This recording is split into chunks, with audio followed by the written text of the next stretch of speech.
Hi guys, welcome to my channel exercise and nutrition science. आज का हमारा topic है स्केलेटल सिस्टम्स। तो आज हम स्पेसिफिकली बोन्स के बारे में बात करने हैं वाले हैं, बोन के नाम, उनके लोकेशन।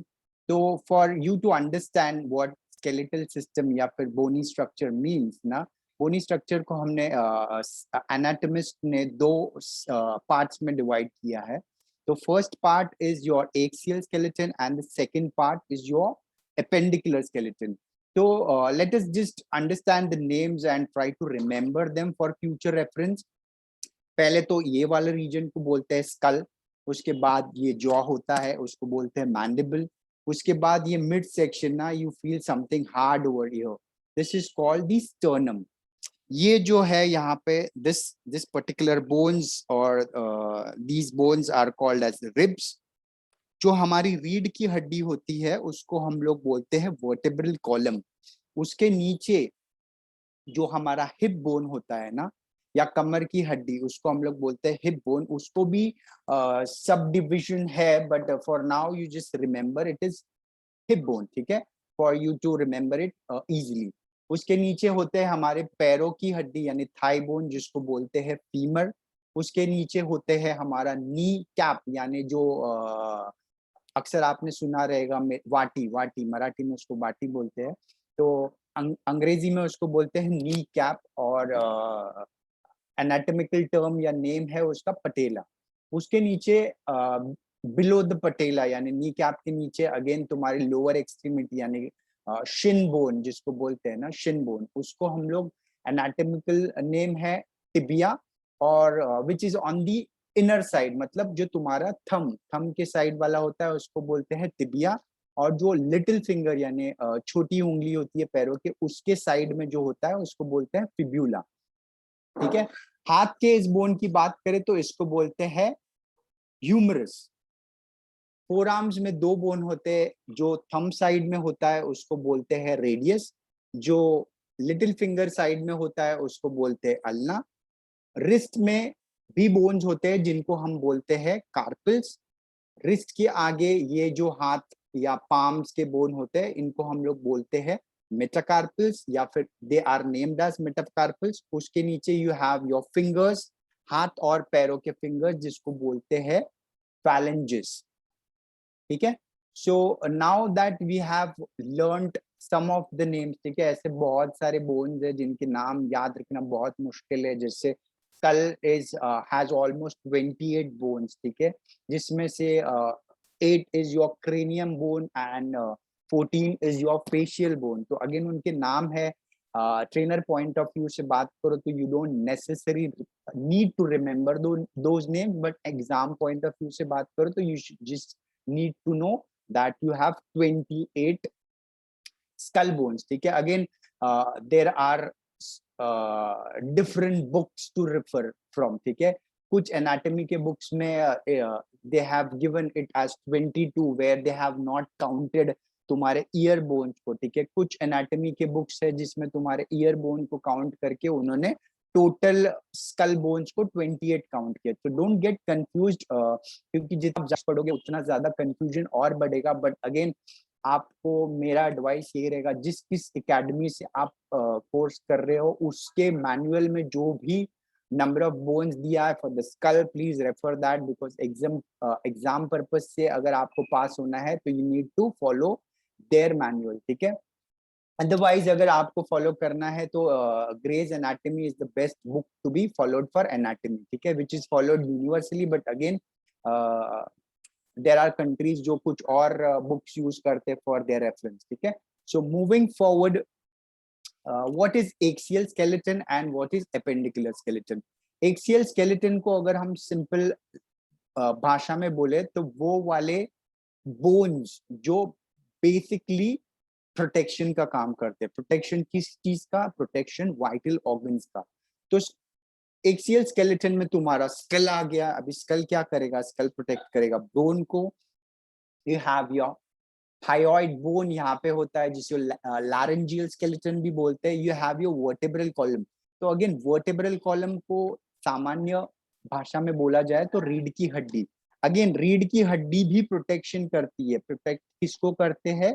तो वो प्रोटेक्ट करते हैं तुम्हारा स्पाइनल कॉर्ड, मतलब तुम्हारे ब्रेन का एक्सटेंशन। अगर ये हमारा मेन पावर हाउस है तो उसका extension runs through the vertebral column through a hollow space. ठीक है, उसको क्या बोलते हैं हम लोग आगे चल के दूसरा जब भी वीडियो बनाएंगे उसमें डिस्कस करेंगे। Then you have your thoracic cage यानी रिब केज, ये पर्टिकुलर सेक्शन। ठीक है, ये क्या करेगा? ये प्रोटेक्ट करेगा तुम्हारे वाइटल ऑर्गन्स यानी हार्ट और लंग्स को। तो this is what the axial skeleton comprises of. ठीक है, अगर मैं सिंपल भाषा में बात करूं तो प्रोटेक्ट करने वाले bones. Then you have the appendicular, again जो एक्सियल में है, जो एक्सियल में नहीं है वो सारे एपेंडिकुलर। तो एपेंडिकुलर की बात करो तो तुम्हारा शोल्डर गर्डल यानी ये section. If you can see this slide, तो ये स्लाइड में I just use a mouse.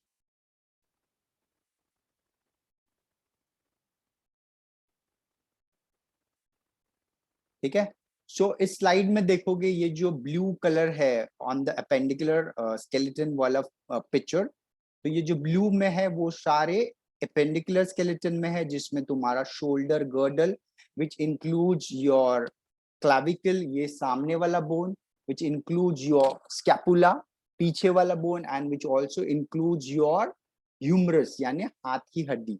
ठीक है, तो upper limb and lower limb as well as your hip bone and your collarbone and scapula, ये सारे मिलके बनते हैं तुम्हारा appendicular skeleton। ठीक है, तो अगर moving forward into the next slide, human body एक अडल्ट में 206 बोन्स होते हैं। 206 क्यों होते हैं? क्योंकि आपने मुन्ना भाई एमबीबीएस मूवी देखा रहेगा, उसमें आपने सुना होगा वो डायलॉग कि वो बोलता है कि है ना तुम्हारे 206 हड्डियां मतलब तोड़ूंगा और what ever I think I must have forgotten that. ठीक है, सो जब भी एक बच्चा पैदा होता है, ठीक है, so he has more number of bones, मतलब वो जो पैदा होता है तो उसमें बहुत ज्यादा बोन्स होते हैं compare to what is left when he becomes adult. तो ये ज्यादा बोन्स जो होते हैं वो गायब कैसे हो जाते हैं? वो गायब नहीं होता है, वो बेसिकली फ्यूज हो जाते हैं एक दूसरे के साथ, and then they are counted as one. So बचपन में अप्रोक्सीमेट 270 टू 300 बोन्स होते हैं। Eventually when we grow, when we become adult, हम जब बड़े हो जाते हैं तो टोटल हमारे बोन्स जो बचते हैं after fusing with each other वो होते 206। ठीक है, किसी में एक हाथ कम या एक हाथ ज्यादा होगा तो don't need to worry, exceptions are always there. ठीक है, so axial skeleton has 80 bones, appendicular has 126 bones. तो अब ये 80 कौन से है और ये 126 कौन से है वो हम लोग देखेंगे नेक्स्ट स्लाइड में। तो एक्सियल की बात करता हूं मैं। ठीक है, एक्सियल, एक्सियल में है तुम्हारा स्कल। स्कल मतलब तुम्हारा cranium. Cranium will have 8 bones. Facial bones जो होते हैं वो 14 होते हैं। यू हैव फ्यू बोन्स ना, 6 bones in the ears which are very small. तो ये जो टोटल है वो है 28। उसके नीचे you have one bone here known as hyoid bone. उसके नीचे यू हैव योर रिब्स। तो 12 इस तरफ होते हैं, 12 इस तरफ होते हैं, टोटल मिला के हो जाते हैं 24। Then you have your spine. ठीक है, तो स्पाइन में अगर कुछ बुक आप देखोगे फॉर रेफरेंस तो you will find your vertebral column as 33 bones. कुछ एक बुक उठा लोगे तो उसमें आप देखोगे आपके वर्टेब्रल कॉलम की काउंट जो है वो 26। तो no need to get confused between 33 and 26। जब हम बच्चे होते हैं, when we are born, when we are infant, हमारे बोन्स जो होते हैं 33 ही होते हैं। बट जो हमारा lower extremity of vertebral column होता है जिसको हम बोलते हैं सेक्रम एंड कॉसिक्स, ये जो दो होते हैं ये इंडिविजुअल होते हैं। Individually sacrum is 5 and cos x is 4। So this is 5 and 4। पहले ये ऐसे होते हैं, as we grow they fuse with each other and hence they are counted as 1 and 1। तो अगर मैं वर्टिब्रल कॉलम की बात करूं तो पहले मेरे नेक रीजन में 7 बोन्स होते हैं, उसके नीचे थोरासिक रीजन जिसमें होते 12, उसके नीचे होते हैं लंबर जिसमें होते 5, उसके नीचे होता है सेक्रम, पहले तो होते हैं 5 बट फ्यूज होने की वजह से वी काउंट इट एज 1, उसके नीचे कॉक्सिक्स होते हैं जो होते हैं 4 बट फ्यूज होने की वजह से वी काउंट इट एज 1। तो total number of bones in your vertebras are 26, ठीक है। कुछ बुक्स में आप you will still find it as 33, तो don't need to fight with anyone, no need to get confused, follow एक book, ठीक है। अगर आप एक फॉलो कर रहे हो तो उसके साथ stick with it, don't follow 10 books, because आप जितना बुक्स फॉलो करोगे उतना ज्यादा कंफ्यूज हो जाते हो। तो इस तरह से एक्सियल बोन्स टोटल होते 80। Moving forward to appendicular skeleton, appendicular skeleton में first we'll start is your clavicle, ये क्लाविकल यानी कॉलर बोन, ये होते हैं 2। उसके नीचे यू हैव योर स्कैपुला यानी पीछे का, ये पीठ पे जो बोन्स लगते हैं वो होते हैं 2। उसके नीचे होता है ह्यूमरस यानी हाथ की हड्डी, यहाँ पे एक, यहाँ पे एक, टोटल हो गए 2। उसके नीचे होते हैं या फोर आर्म की हड्डियां, तो यहाँ पे जो थंब साइड में होता है उसको रेडियस बोलते हैं, लिटिल फिंगर्स के साइड, फिंगर के साइड होता है उसको अल्ना बोलते हैं। तो दिस इज 1, दिस इज 2, 2 हाथ मिला के 2 रेडियस एंड 2 अल्ना, मतलब टोटल हो गए 4, 2 रेडियस एंड 2 अल्ना। उसके नीचे होता है तुम्हारा हिप बोन, हिप बोन भी 2 टुकड़ों में होता है, इसके लिए उसको काउंट करते हैं एज 2। उसके नीचे पैरों की तरफ या थाई की तरफ जाए तो आपके पैरों के थाई को बोलते हैं फीमर, फीमर होते हैं 2, 2 पैर 2 थाई बोन। उसके नीचे होता है तुम्हारा नी कैप जिसको बोलते हैं पटेला, 2 क्योंकि 2 पैर है। उसके नीचे इफ यू गो, जिसको हमने कॉमनली बोलते हुए सुना है Shin bone, Shin bone the thickest bone of your below the knee cap, ठीक है। वहां पे 2 होते हैं, एक होता है टिबिया, एक होता है fibula. Tibia will be on the thumb side, thumb side पे जो मोटा वाला बोन होता है जो थिक होता है वो टिबिया होता है, जो लिटिल फिंगर साइड यानी बाहर की तरफ होता है वो होता है फिबुला। ये ज्यादा मजबूत नहीं होता है, अक्सर fractures are commonly seen in the fibula not in the tibia, ठीक है। और जो वेट बेरिंग का मेन काम है इज डन बाय टिबिया, और fibula is like a support system, वो सपोर्ट करने का काम करता है। तो 2 पैरों में 2 टिबिया, 2 पैरों में 2 fibula, so total, so moving forward, tibia के नीचे you have your ankle bone, ankle में देर आर छोटे छोटे 7 बोन्स, नाम अगर आप चाहते हो तो you can just Google it, otherwise you can just remember the count, 7 on right side, 7 on left, total हो गए 14, those are known as tarsal. उसके नीचे होते हैं moving forward, if you see this bones, ठीक है, यहाँ के this particular region, so these are your metatarsals. एक साइड में, एक पैरों में 5 होते हैं, 2 पैरों में 10। उसके नीचे if you go you have your fingers, तो टोटल 14 फिंगर्स होते हैं, फिंगर बोन होते हैं, ठीक है। फिंगर 5 5 10 होते हैं, फिंगर बोन्स जो होते हैं 14 होते हैं on each side. So 14 on your right leg, 14 on your left leg. So the total count becomes 28. So phalanges कैसे count करेंगे? अगर मैं हाथ का बात करूं, ठीक है, हाथ के fingers are also known as phalanges. So if I want to count my phalanges, so this is 1, this is 2, this is 3, 4, 5, 6, 7, 8, 9, 10, 11, 12, 13 and 14. So this is 14, this is 14, 14, 14, 28, पैरों के 28, the total becomes 56. Again, coming to your wrist bone, which I had missed, तो wrist में होते हैं carpal bones, ठीक है।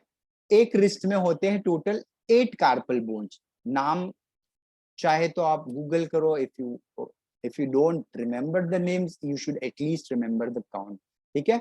So you have 8 carpals on right, 8 carpals on the left side, the total becomes 16. So this way you have your clavicle, your scapula, your humerus, radius, ulna, hip bone, femur, patella, tibia, fibula, carpal, tarsal, metacarpal, metatarsal, phalanges, the total becomes 126 bone. So axial has 80, appendicular has 126. So इस तरह से हमारे 206 bones पूरे हो जाते हैं, ठीक है. So ये सब याद रखने का सबसे बेस्ट तरीका is you can watch my video on regular basis, or else you can just end up reading on reading through Google or maybe your books for reference. Okay, so let's move forward into the next slide. The next slide is about your thoracic cage, यानी तुम्हारा rib cage. पहले हम बात कर चुके, you have 12 on each side, मतलब 12 इस तरफ 12 इस तरफ, टोटल हो गए 24. ठीक है. रिब्स क्या काम करते हैं? मोस्ट इंपॉर्टेंट काम is to protect your heart and lungs. ठीक है. सो पहले जो 7 रिब्स है, if I can use this mouse and show you here, 1 2 3 4 5 6 and 7, इनको बोलते हैं ट्रू रिब्स. ट्रू रिब्स बोलने का रीजन क्या है? Because they articulate with the sternum. Articulate मतलब joint होते हैं, ठीक है. This is how they come and articulate, मतलब joint होते हैं. But see, they don't actually articulate directly. There is something known as the costal cartilage, जो ये white वाला दिख रहा है. So this is a type of cartilage जिसके बारे में हम आगे चल के बात करेंगे ही in the topic about cartilage.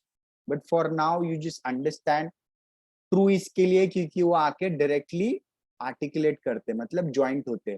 Then ये जो 7 है उसके नीचे आप देखोगे, अगर दिस इज द 7th, उसके नीचे 8th 9th एंड 10th, ये जो 3 रिब है ये बेसिकली जाके ज्वाइन होते हैं तुम्हारे 7th रिब को. इसके लिए ये थोड़े से वीक होते हैं. This is the weak link. Weak link इसके लिए बोलता हूं because they are false. False मतलब वो डायरेक्टली ज्वाइन नहीं हुए, वो इनडायरेक्टली ज्वाइन हुए. They are indirectly a part of your rib cage और इनडायरेक्टली ज्वाइन, और दे आर होल्डिंग और hanging on to the 7th rib. इसके लिए बॉक्सिंग मैचेस आपने देखो होगे, या फिर बॉक्सिंग आप फॉलो करते हो या एमएमए आप फॉलो करते हो, they take this type of guard. ठीक है. ये गार्ड का एडवांटेज क्या है? इससे पहली तो चीज, आपने आपका मोस्ट इंपॉर्टेंट या वीकेस्ट लिंक जो होता है मुंह बचा लिया. ठीक है. उसके बाद since you have your elbows dug in, so you are protecting your ribs. ठीक है. ऊपर वाले रिब्स पे खासा मार नहीं लगेगा बिकॉज वो जॉइंट है, बट जो नीचे वाले हैं, if you can feel them and if you can press them, अगर आप उनको दबा के देखोगे तो you can easily press through. अब ये प्रेस क्यों हो रहे हैं? Because they are false. ये प्रेस क्यों हो रहे हैं? क्योंकि वो डायरेक्टली ज्वाइन नहीं है. तो अगर किसी बॉक्सर को मौका मिल गया, अगर आपका गार्ड ओपन है, he will always try and hit you on to your false rib, क्योंकि फॉल्स रिब बहुत आसानी से टूटती है. Maximum damage during a fight happens either on the face और ऑन द रिब केज. तो अगर आपको भी किसी को मारना है और बहुत जल्दी गिराना है, अगर फेस कवर्ड है तो उसके रिब्स को मारो और कोशिश करो आप उसके फॉल्स रिब यानी जो नीचे के 3 पैर है उस पे मारो ताकि वो आसानी से टूट जाए. ठीक है. I don't advocate you all to go and fight, but you should know the anatomy ना. वीक लिंक पता होना चाहिए. उसके नीचे जो लास्ट 2 पैर, मतलब लास्ट की 2 रिब होती है, पैर ऑफ रिब होते हैं, उनको बोलते हैं फ्लोटिंग. अगर आप इस फोटो को देखोगे तो ये सिर्फ पीछे से तुम्हारे स्पाइन को आर्टिकुलेट यानी ज्वाइंट हुए हैं, आगे की तरफ they have no connection, they are just floating. वो तैर रही है. ठीक है. That is the reason why they are called as floating ribs. So you have your 7 as true. True क्यों? ज्वाइंट हुए. 3 जो है फॉल्स. फॉल्स क्यों? क्योंकि वो 7th वाली को ज्वाइन हुए है. ठीक है. And they can break quite easily. And the last 2 are the floating, मतलब वो सिर्फ एक तरफ आर्टिकुलेट हुए और दूसरी तरफ दे आर फ्लोटिंग, तैर रहे. ठीक है. This was it for the skeletal system. Guys, अगर आपको मेरा वीडियो अच्छा लगा तो please don't forget to like and subscribe and do make sure you share it with your friends and anyone and everyone whom you think needs a revision, and do send me topics which you think needs to be discussed or needs more enlightenment. Thank you for that time, and signing off now. Thanks. Bye. Take care.